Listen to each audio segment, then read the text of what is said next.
जय जगन्नाथ सांग मैंने तो सकाल सकाल उठला बेलू सकाल नुह राति 4टा है तो से भितर मुझे पूरा गाधुआ पाधुआ सारिकी सरला बेलू 4:30 अलरेडी है 4:23 तो उपरको आसला बेलू मम्मी तार पूजा पूरा चालू रखी से टाइम रे गोटे बाण भी फुटा फुटी चलती आ मम्मीर शंख फुंका मम्मी बहुत सुंदर शंख भी फुंके।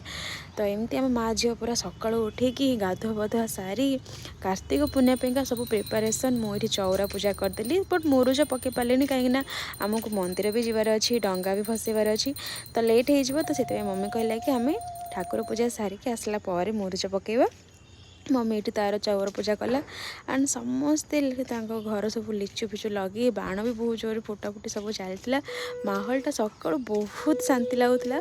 आम ये आमर चौरा चारिपटे परिक्रमा करूँ जोटा कि समस्ते करवा दरकार आपण मैंने तो आ मम्मी मोर ये सका सका अलता लगे पूरा रेडी हो गलु जावाई डंगा भसैवाकू पर्वपर्वाणी तो आम झील मैंने सजबाज निहाती हवा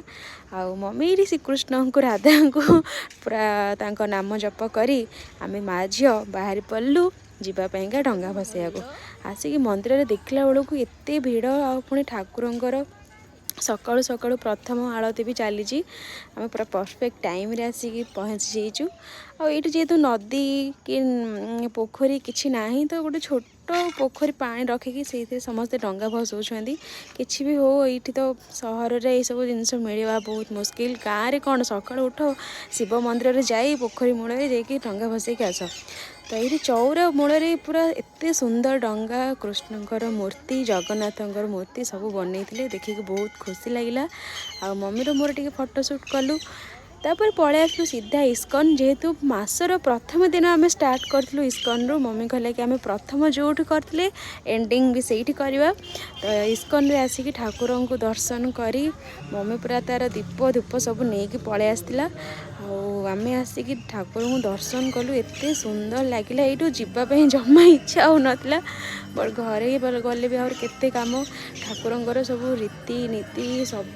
पूजा पाठ एत सुंदर लगे देखापी और राधा कृष्ण को तो देखीदे मन पूरा शांत। एवं आम माँ झील ठाकुर दर्शन शेष आम सीधा पलि आसलु घर को आसला बेले चौरा किना आमर जन पड़ोसी सी चौरा मुरुज दौले आसिक मोर पीली टी स्किन ग्लोइंग ड्रिंक्स तो सीटा आप मोर नेक्स्ट वीडियो देखिपारे मुझे टी छोट डंगा बनवाई ट्राए कली बट है बट टी कोशिश करी आशा करूँ वीडियोटा भल लगी। Thanks for watching bye bye love you all.